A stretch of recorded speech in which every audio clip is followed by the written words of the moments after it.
नमस्कार, स्वागत है आपका जगसागर एमपी टाइम्स में। मैं हूं आपके साथ मानवी ठाकुर। बढ़ते हैं खबरों की ओर।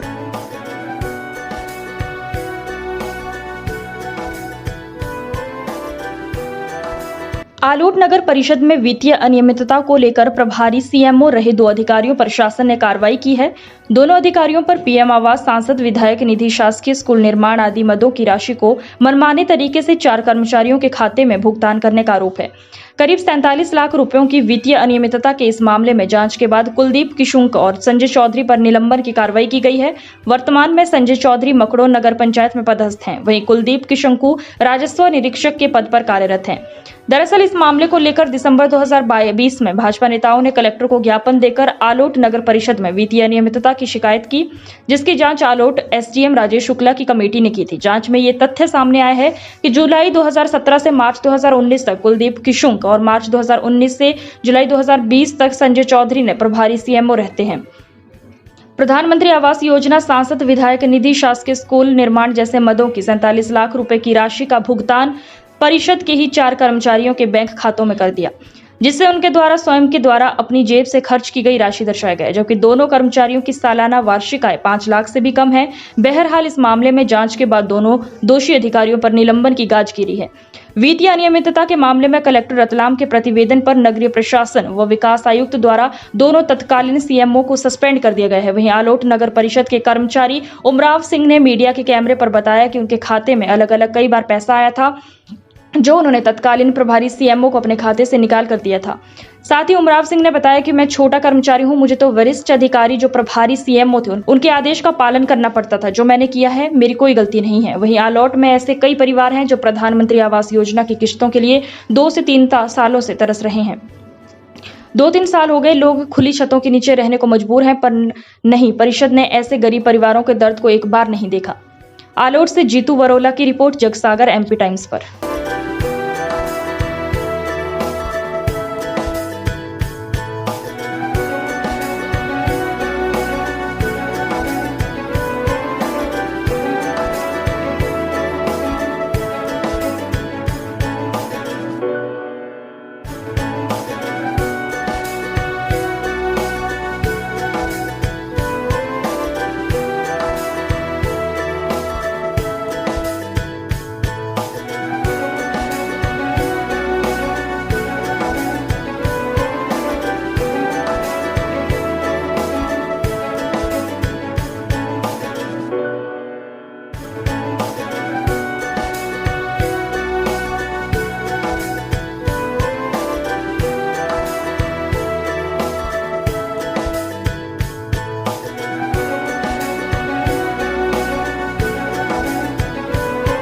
आवास योजना में आपके मकान की मंजूरी हुई, अब तक कितनी किस्तें मिली, कितना पैसा आ गया? 3 के 1,90,000 आया। कितना बाकी है? 60 बाकी है। 3 किस्तों के अंदर पूरा पैसा फाइनल हो जाता है, आपको अब तक क्यों नहीं मिल पाया ये? अब ये क्या मालूम काहे की समस्या है। आपने नगर परिषद जाकर के इस बारे में अवगत कराया अधिकारियों को? ये नहीं दी। अभी तक कोई आया नहीं आपसे? अभी तक कोई भी नहीं आया। कौन सा इलाका है आप? फिर अयोध्या बस्ती। कितने आपके आसपास के ऐसे कितने लोग हैं जिनकी किस्तें रुकी हुई हैं, पैसा बाकी है? सब 20 जनों की किस्तें रुकी हुई, 20 जनों की रुकी। बहुत से तो बेचारे ऐसे ही किराए से रह रहे हैं अभी तक। आपका मकान किस स्थिति के अंदर है? सुनने में आया कि आधा अधूरा है।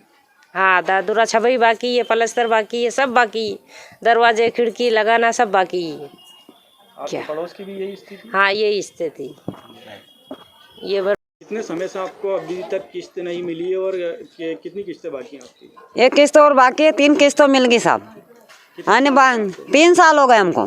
खुले मकान के अंदर रहते हुए किस तरह से रहते हैं आप यहाँ? बरसाती डाली हमने ऊपर। किन किन परेशानियों के साथ आपको गुजरना पड़ रहा है? क्या हाँ बताएं, किन किन परेशानियों के साथ आपको गुजरना पड़ रहा है? अब इन बच्चों के छोरियों के साथ में रह रही मैं तो। कब की किस्तें डली और कितना समय हो चुका है पेमेंट? ये तो हो गया साहब के 3 साल हो गए इनको डाले को। इस विषय को लेकर आपने कहीं आवाज उठाई? गई थी मैं नगर पालिका में, तो बोले कि पहले छत डलवा, उसके बाद में देंगे पैसे, नहीं तो अभी नहीं है हमारे पास पैसे। कितने समय पहले आप नगर परिषद पहुंचे थे? साल भर हो गया मेरे को गए को। अभी तक आपका पेमेंट नहीं आया ना अभी तक। पूरा परिवार आपका इसी मकान में? हाँ, इसी मकान में रह रहे हम तो सब पूरा परिवार। ये बताइए कि कब से आपको प्रधानमंत्री आवास योजना आपकी पास हुई थी और कितनी किस्तें आई हैं आपको? सर मेरे पास 2 किस्त आ चुकी है, तीसरी आएगी। वो जिसके बाद आश्वासन देते हैं इस महीने आ जाएगी, उस महीने आ जाएगी, देते देते कई दिन हो चुके हैं। कितना समय हो गया सुनने? सर कम से कम 2 साल हो जाएगी मेरे को इसका वितरण करते हुए। मैंने कम से कम इसी छत के लिए बारिश आई तब मैंने छत डलवाई। कम से कम मैंने इसका जो भी मुआवजा बना, जिससे बना मैंने मेरा काम किया, वो छत डाल दी। आज भी मेरे घर के अंदर 2 दरवाजे एक भी नहीं है, ना खिड़की है। कम से बच्चे भी परेशान होते हैं लेटरिन बाथरूम के लिए, हर चीज़ के लिए परेशानी है। कहाँ जाते हैं आप लोग फिर?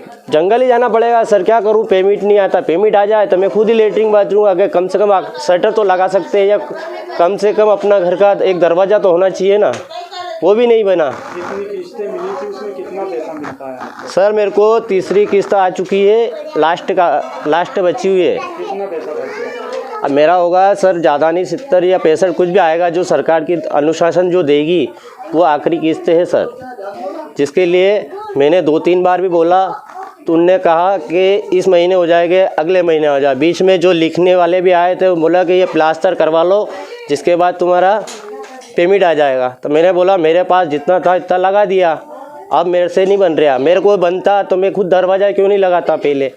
सुनने में आया कि आपके आलोट के अंदर तो प्रधानमंत्री आवास के नाम पे गरीबों का पैसा अधिकारियों के खाते में पहुंच गया। सर हम तो अधिकारी के पास जाते हैं, वो बोलते हैं कि इस महीने हो जाएगा, अगले महीने हो जाएगा।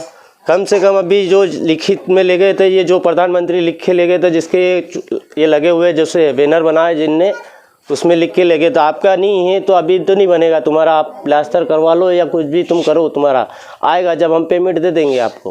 किस तरह का कर्जा आप लोगों को? सर हमने तो पूरे छत का कर्जा लिया, जिसके बाद आज कम से कम 1.5 साल हो चुका है।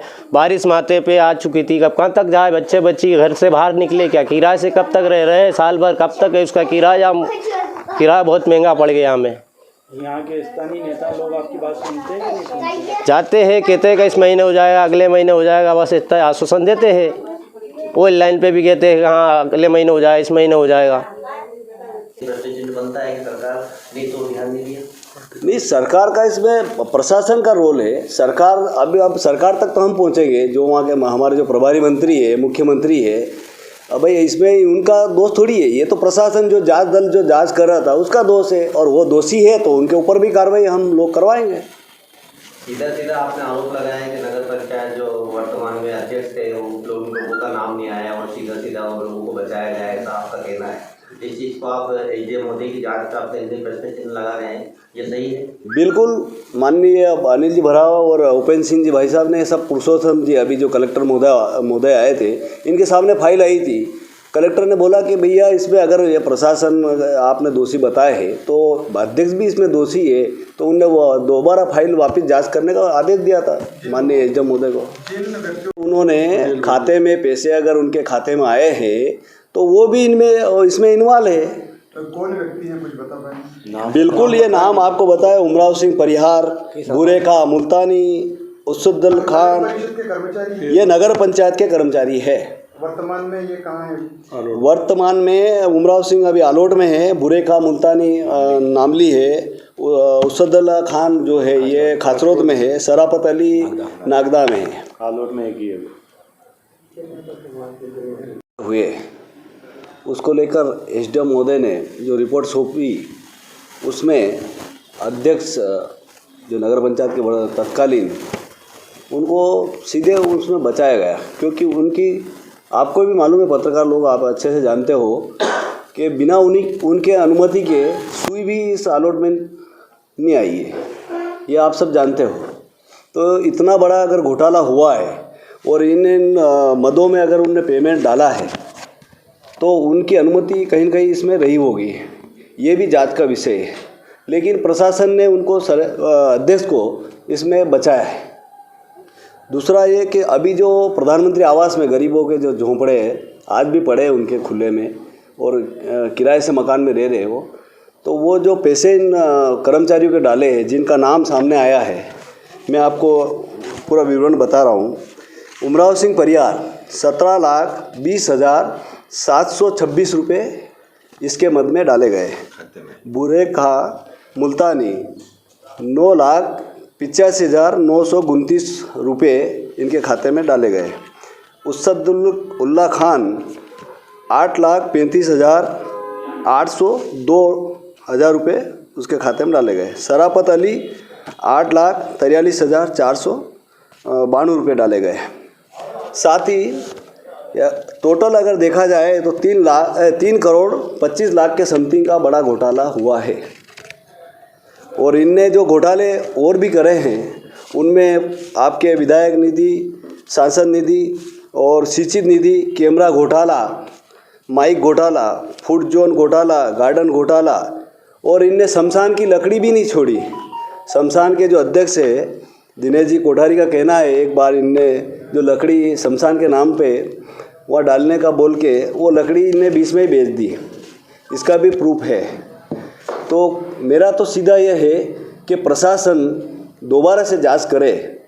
अगर प्रशासन जांच नहीं करती है तो मैं माननीय प्रदेश अध्यक्ष जी, मुख्यमंत्री, इनके पास में इनकी फाइलें लेकर मैं स्वयं और मेरे साथ में भाजपा के वरिष्ठ नेतागण साथ में जाकर इस घोटाले का पूरा उजागर कर उनको जेल तक पहुंचवाने का काम करेंगे।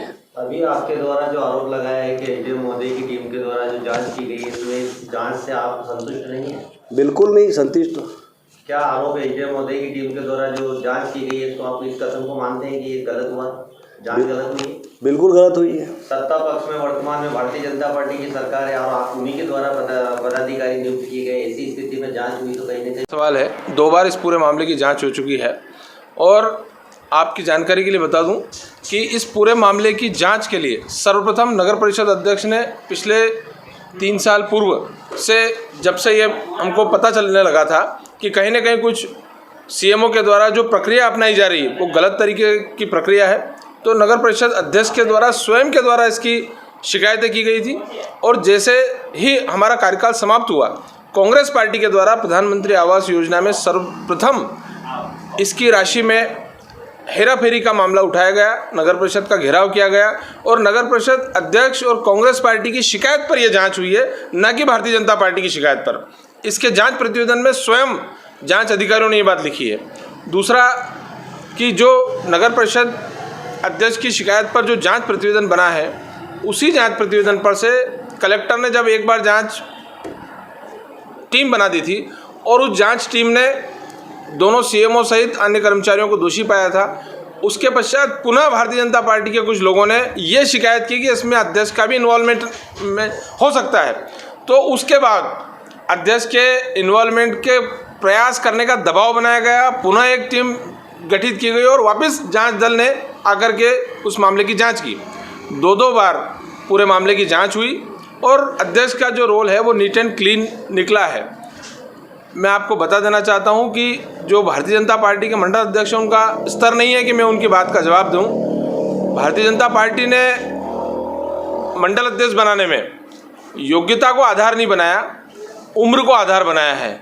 मेरा ये कहना है, निवेदन है भारतीय जनता पार्टी से कि ज़रा थोड़े पढ़े लिखे लोगों को इसमें बनाएं ताकि वो कागज़ पढ़ सकें और उसके बाद उन चीज़ों को पढ़ करके अध्ययन करके इस तरह के प्रश्न खड़े किया करें। 2017 में खुद शिवराज सिंह जी की सरकार ने ही चेक पावर समाप्त किए हैं, कहीं अध्यक्ष के चेक पे साइन नहीं है। 50,000 से अधिक के निर्माण के भुगतान के अलावा सभी भुगतानों पर बैंक में सीएमओ और अकाउंटेंट के हस्ताक्षर होते हैं। इसी कारण इस पूरे मामले में सीएमओ और अकाउंटेंट को ही दोषी पाया गया है, न कि अध्यक्ष को। कहीं भी आज भी इसकी जांच किसी मुख्य सचिव स्तर के अधिकारी से करा ली जाए। अगर अध्यक्ष का कहीं भी इसमें हस्तक्षेप हो तो हम पूरा आरोप ओढ़ने को तैयार है। दूसरा ये है कि भारतीय जनता पार्टी की सरकार है, भारतीय जनता पार्टी के अधिकारी हैं, प्रशासन उनके साथ है। उसके बाद ये आरोप लगाना कि अधिकारी मिल गए हैं, सरकार मिल गई है और अध्यक्ष हम विपक्ष में है, कांग्रेस पार्टी में है, ये बहुत हास्यास्पद है। अब मध्य प्रदेश सरकार पर ही यहाँ के भारतीय जनता पार्टी के नेताओं को विश्वास नहीं है, तो मेरा उन लोगों से अनुरोध है कि जाकर के नरेंद्र मोदी जी से गुहार लगाएं। फिलहाल के लिए इतना ही। आप बने रहिए जगसागर MP टाइम्स के साथ। लेटेस्ट खबरें पाने के लिए हमारे चैनल को सब्सक्राइब जरूर करें।